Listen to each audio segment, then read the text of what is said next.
Good morning. I'm John Saunders, the host of the Creator Community Podcast from New Degree Press, and couldn't be more excited to bring you another edition of Meet the Author today with Jason Levin. Good morning, Jason. Good morning, John. How are you? Good. Great to see you. Great We're to see you. excited. We're excited to bring Jason on this morning as he just recorded his episode of the Creator Community Podcast, which is available on YouTube, Apple, Spotify, wherever you consume podcasts out there, and his new book, Relationships to Infinity, The Art and Science of Keeping in Touch, is available today on Amazon, wherever you buy books online. And we have a really exciting episode here this morning for you because in addition to going through our traditional Meet the Author series of questions, we're also going to do an exercise with everyone this morning. So you're wondering yourself, how do you stay in touch, particularly if it's been a while and you haven't talked to somebody? Jason's going to walk you through an exercise that he likes to do with his clients as an executive coach and to help people break through this awkwardness of trying to stay in touch. I haven't talked to this person in a while. How do I reach out? We're going to show you exactly that. And then Jason's also going to give out a few free copies of his new book signed to a few folks that participate in that exercise. So exciting episode here this morning. Jason, how are you feeling now that you have a book out there in the world? Oh, John, I feel so good. It has been, as you know, writing a book is a very lonely process, but this is a topic I love. Keeping in touch is a topic that I find fascinating and interesting. So to have this out in the universe is just, it's a pure joy. So it's great to be here. That's awesome. You said that writing is a lonely process, Jason. Did you go off into a cabin and write this by yourself? Well, the great thing about the maybe a hotel Institute, in Colorado. I was pretty much here at 7:00 in the morning on Saturdays while my family was sleeping, very, very quietly, cup of coffee, writing. But I think the greatest thing about the Creators Institute, which helped create this wonderful book, is the community that you have so that you don't feel lonely. But still, at the end of the day, it's you and the page. And so you got the page doesn't talk back. You need to talk to it. So I did find the pages as I wrote my book talking back to me from time to time. Like, what are you writing here? This doesn't make any sense. Yeah. It's amazing. Like in your head, you're like, oh my God, I have this amazing idea. And then you put it on paper. You're like, oh, that doesn't really sound that good. This could use some work. Some work. Yes. Well, as a wise man once said, good books are written, great books are rewritten. And in fact, I'm reading, I'm almost done with Adam Grant's new book, Think Again. I'm reading that right now. And he talks about this very concept. I mean, here's a guy who's written, a number of books. He's had millions of views on his TED Talk, all of these things. And that's a key point of his journey is great books are rewritten. And, certainly the same with this process. Yeah, and that's something that I feel very lucky that I had a rock star copy editor and my wonderful wife, Lori, the beta readers that were looking through my book, my in-laws, so many people provided feedback on the chapters and just getting comfortable with that process of sharing. Well, here's my initial introduction. And they're like, well, no. But to see every iteration beyond that and to have a final product where I'm super proud of what's in the final book. So that's awesome. We're already getting a couple of great notes here this morning. Ray McKenzie. Oh, thanks, Ray. He's often reading your book already. Steve Heller's having some technical difficulties here. Good to see you, Steve. Terry. Thank you, Terry. She's actually our number 2 alumni episode. Jaya looks like she's a friend. Good to see you. Hey, Keisha, good to see you. Keisha was actually helpful in finding one of my people to interview. It's in the Keep in Touch Bermuda Triangle. Nice. Which I have, which I think is. You were talking earlier about the, getting back in touch, and it's really hard to get back in touch. I mean, one of the things that I found was that it's really within our own mindset.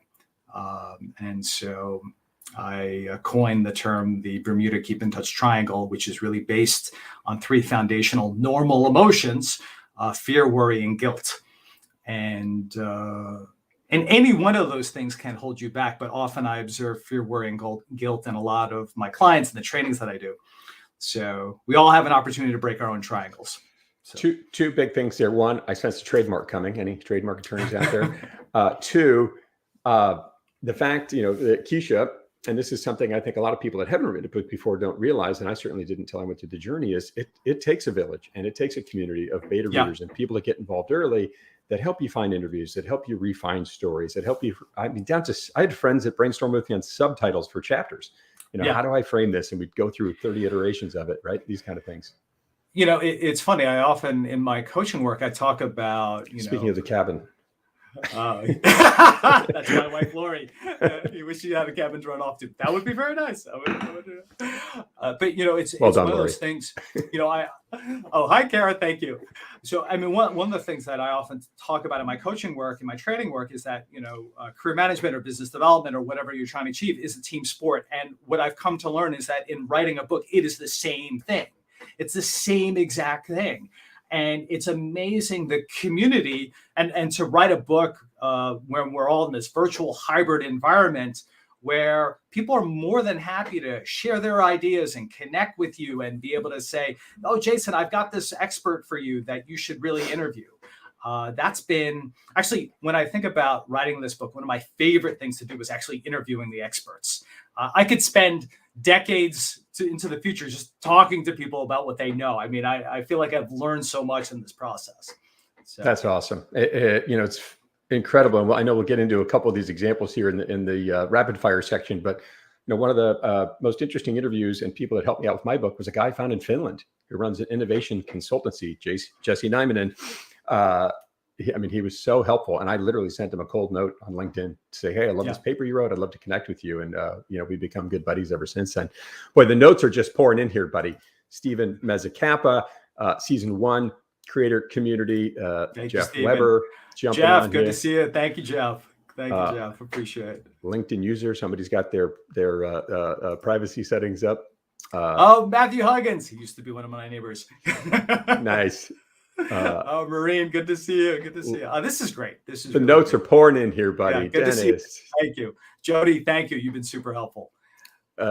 Two more, and we'll jump back to the Kathy. here. Of course, Kathy's has been my marketing revisions editor. So on a weekly basis, has been by my side. So it wasn't a lonely cabin in the woods, was it? No, it wasn't a lonely. It was not. But it's funny when you actually go through the writing, you still. I think it's having that community that allows you to go and write and motivate and progress throughout, because it's amazing in writing how many self-imposed roadblocks you put on yourself and to have that community like, keep going. I don't think I haven't climbed Everest. I have no intention of climbing Everest, but writing a book is my Everest. So it sure feels like it. Well, it was 10 years in the making, as I recall from your story in the podcast, the full-length episode. But I'll tell you, I came right to the edge of quitting my book twice. I mean, I was so frustrated and this massive writer's block, and a couple of great people, including my editing team, talked me off the ledge. Honestly, I was so frustrated with certain segments I couldn't get through, and that was a big help. Yeah, I mean, there was a moment where, like, in writing a book, there's just so many deadlines. And honestly, without my lovely wife, Lori, it was just like, all right, here's the time block. Here's where you're going to write. Here's like literally just sitting there. I'm like, I can't do this. And so it's one of those things where having that community and having a real strong support group it's what's going to get you over the finish line. Right. Because this is like shoehorning an extra, sort of 10, 15 hours, 20 hours into your week. Right. So without that support and extra help and creating leverage for yourself, it's pretty tough to do. Yeah. I mean, because, we're all, we have different things going on in our world. I'm a parent, I'm a husband, I've got to practice to, so like all these things. And it's like, and writing a book. So, but, it's one of those things where if you start something, and I think that's the hardest thing, is like, all right, going from, I've always wanted to write this book. And, we've talked about this. This is 10 years in the making that I want to write. And now it's here. It's just, it feels amazing. And to be able to get finally get the words on page of things that I've long felt, observed, and to couple that with actual research that exists in the academic community, it's just pure joy. So that is awesome. Well, such an incredible journey you've been on. As we said, 10 years in the making with all of your coaching and work. You finally got the chance to bring your story together, and obviously a very cohesive package that makes sense, and all the editing really to make it just a beautiful book. And I can't wait to get a chance to read my copy. It's third on my list right now. I've got a few in front of it, but I'll definitely be reading it here in the coming weeks. Thank you, John. So Meet the Author is a chance this episode to meet the folks that were on the New Degree Press podcast. As I said, Jason's episode dropped just a week or so ago, and his book is out today on Amazon. Wherever you buy books online, go get your copy of Relationships to Infinity. But this is a chance to meet the person behind the author, right? Let's demystify these people out there and see what they're really all about. So, Jason, you ready to jump into the rapid fire part of our segment here? And then we'll do your little exercise and give away a couple of books. Sure. I'd like to start with probably the most important question to really help people understand you. Favorite sandwich? My favorite sandwich? Well, I was born in Brooklyn. I grew up in New Jersey. Katz's Deli? So I would say that it's not just the sandwich. So it's a Reuben, right? So Reuben is an amazing sandwich, but a Reuben without a half sour pickle, it just doesn't work. So you need the complement together. So you got to get the Reuben, you got to get the pickle, and then usually a Dr. Brown soda.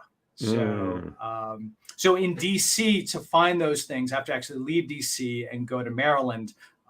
Parkway Deli still has a pretty decent Reuben, which is near and dear to my stomach. Did I see a Instagram post to you there on New Year's Day this year? Is that making my history right? Well, it's funny because once I found Parkway Deli, like I was telling all my friends about it, and so actually some of our friends, we just go, hey, let's go get Reubens. And they have a pickle bar. So I mean, it's perfect. It's like it's not just half sour. It's like you pick your pickles. That's amazing. So growing up in the New York metro area, there's like pickle culture. So and coming back down to DC, they didn't have my pickles. So actually, my local grocery store is the Giant, and I said, listen, we need the pickles. And I kept on asking, and they finally got a Brooklyn brand of pickles you can find in, oh, yes, Arthur, Jetty's does have a good Reuben. I agree with you. Jetty's does have a good Reuben. They make good desserts too at Jetty's. So. I mean, yes, that's no idea what a pickle connoisseur you were, buddy. This is amazing. Well, you asked about the sandwich. You can't just have the sandwich. It's like the stuff around the sandwich. This is like a piece of artwork. I get the sense of. Let's keep going. Favorite color, Jason? Is it white or blue? I'm guessing. Looking at your cover, maybe. So my favorite color is blue. The paint on my walls is blue. My wife will tell you. In our former house. My wife asked me to replace a light bulb in the bathroom, and I found a blue light bulb. No relation to Georgetown Hoya blue, maybe? Yes, that as well. Blue and gray. Jason, of course, a graduate of McDonough School of Business, Georgetown. Yes. Favorite or most memorable vacation spot, Jason? I know maybe there's some recency bias in here, but what do you got? I still love the honeymoon that my wife and I took to Hawaii.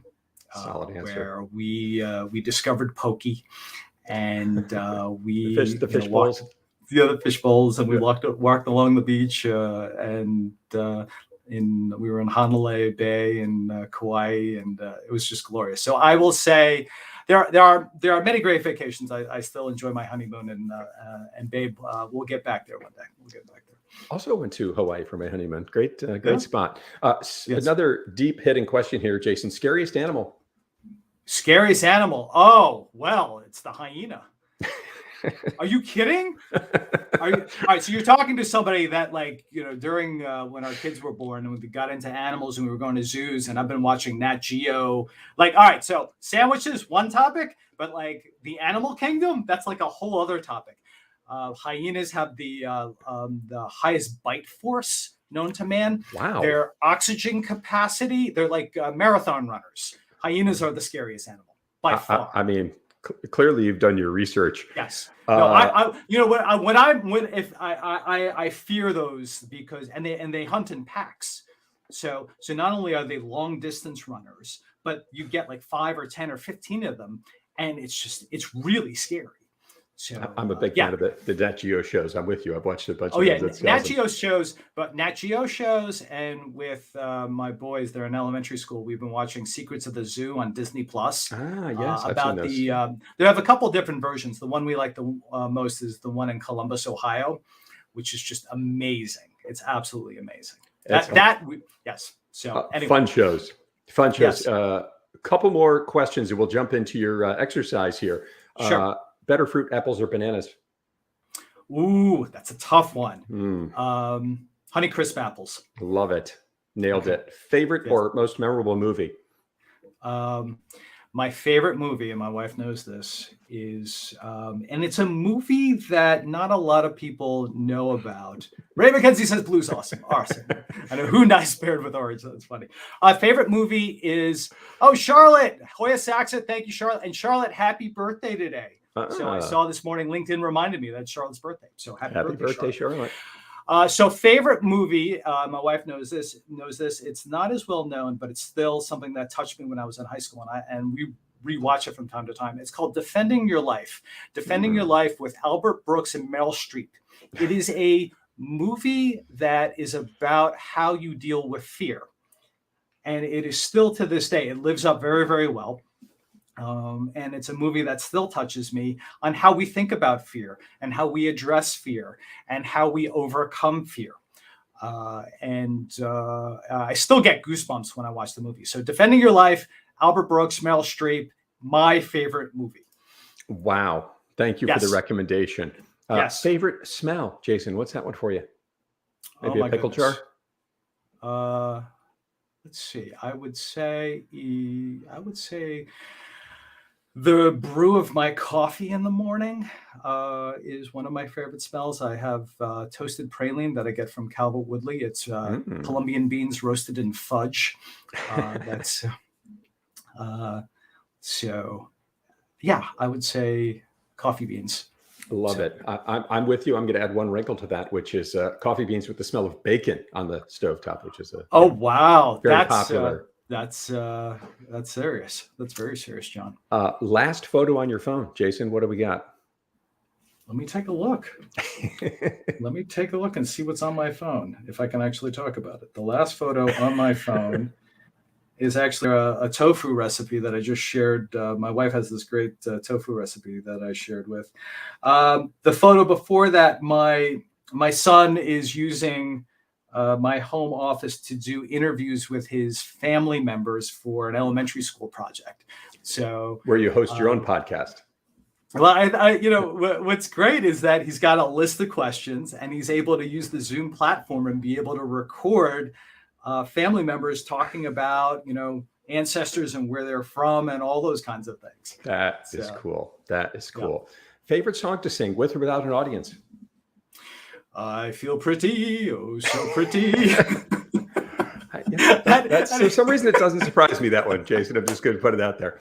That is my default song. That is my default song. And let's turn the corner here and start moving towards the book and this fun exercise, this very powerful exercise you have this morning. But one last question there. Favorite wine for a guy who has some experience with wine?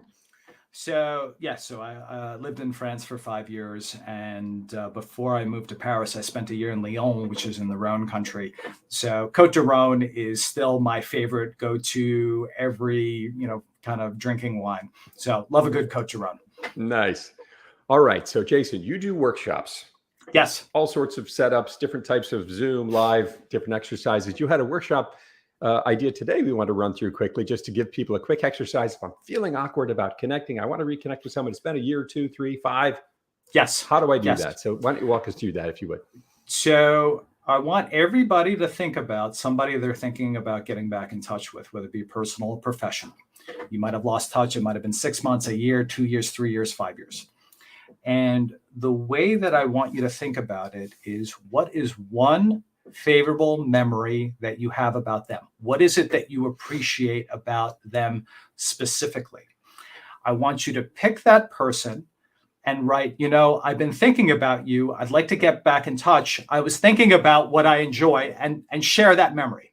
So a lot of the social science shows that nostalgia and memory sharing is a great way to connect and reconnect with people. So everybody, there's probably one people, I've been meaning to get back in touch with so-and-so because they're so good at, or I really enjoyed them for this. Why don't you do that? And it doesn't matter the medium. So research shows it doesn't matter what medium you use. You can use LinkedIn direct message. You can use text. You can send an email. You could write it down and mail it as a letter. Doesn't matter. One of the most important things that you can do to connect and reconnect with people is sharing a memory, a positive memory.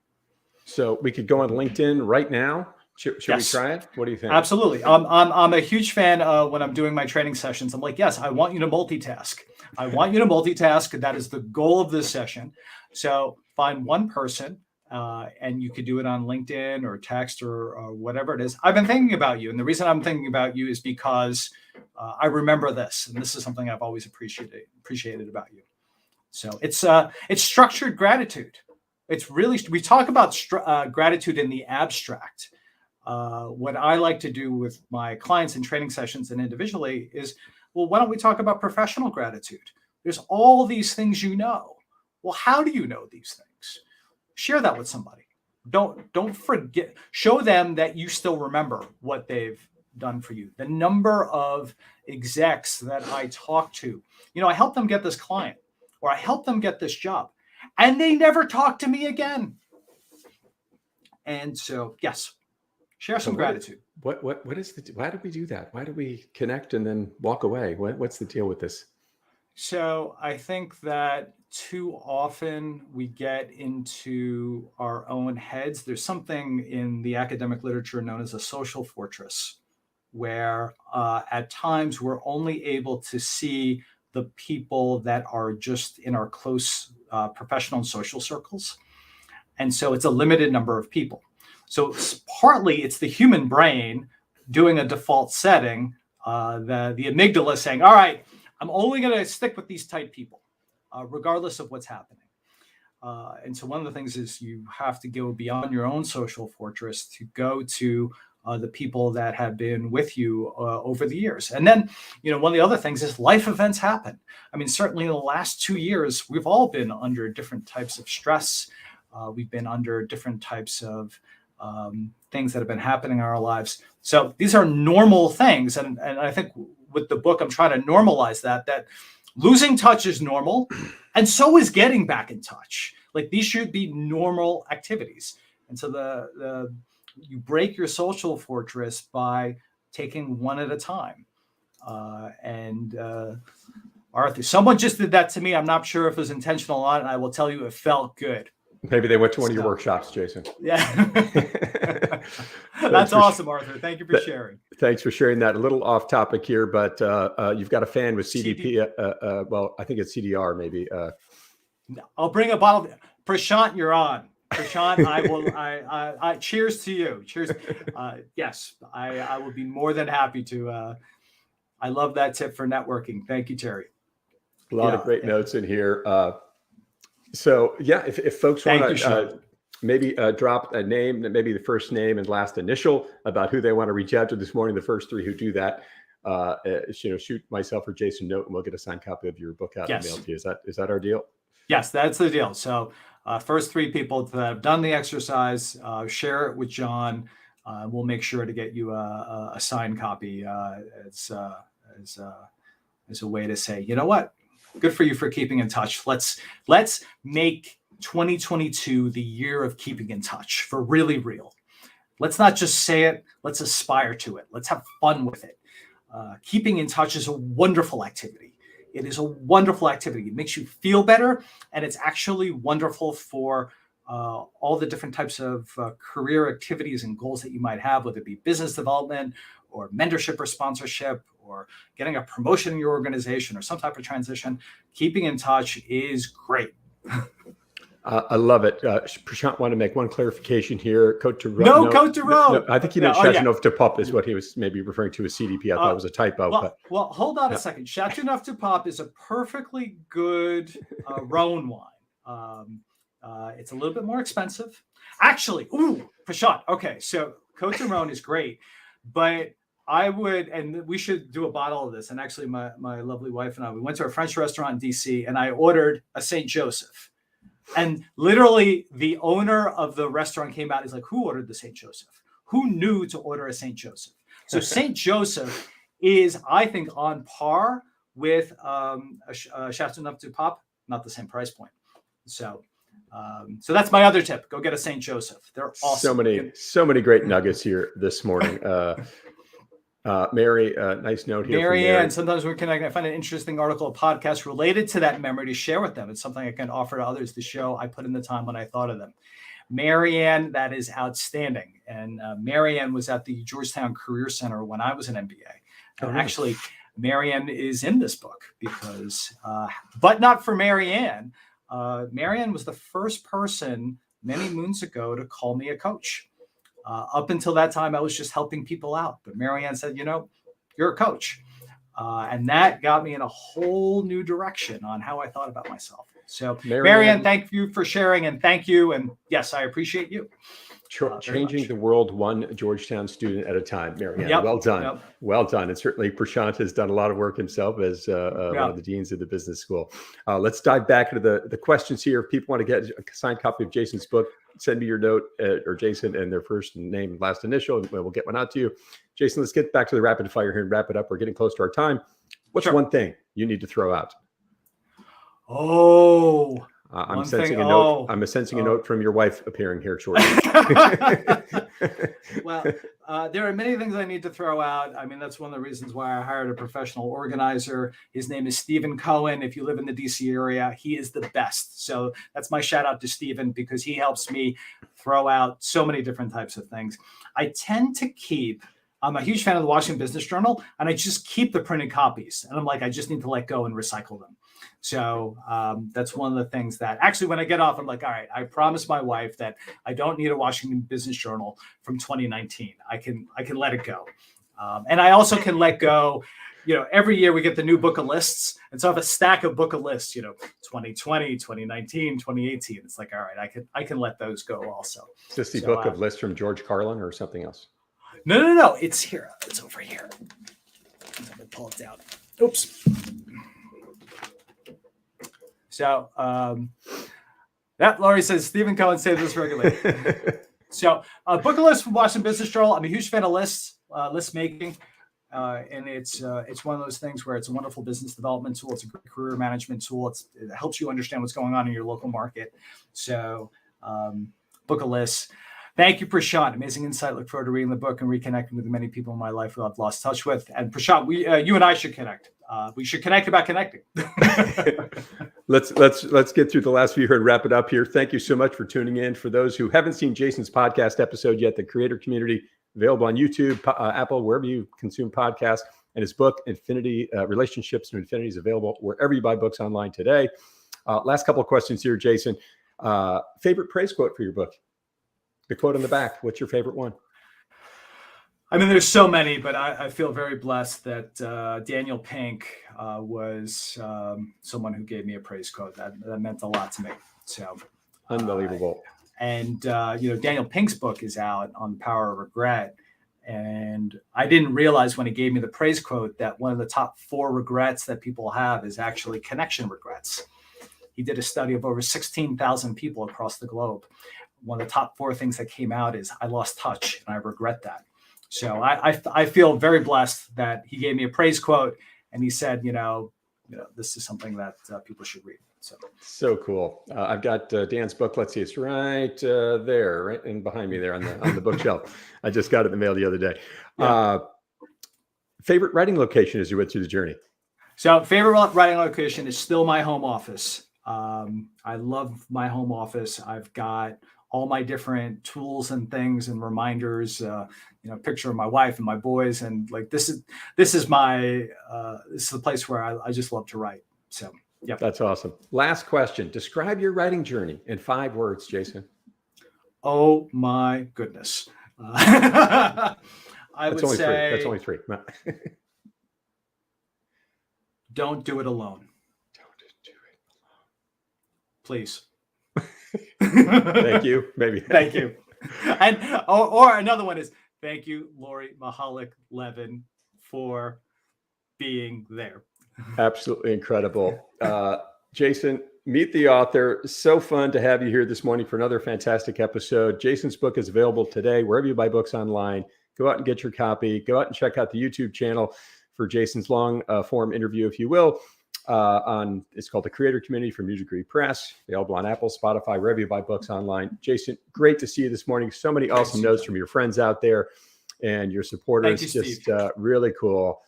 Really great notes out here. We saw Prashant's, I think, already, but great to see you. Thank you, everyone, for tuning in, and look for notes from New Degree Press for the next episode of Meet the Author coming up. We've got a couple coming up over the next few weeks. But Jason, great to see you this morning. Thanks for tuning in. And thanks to all of us who joined the session this morning.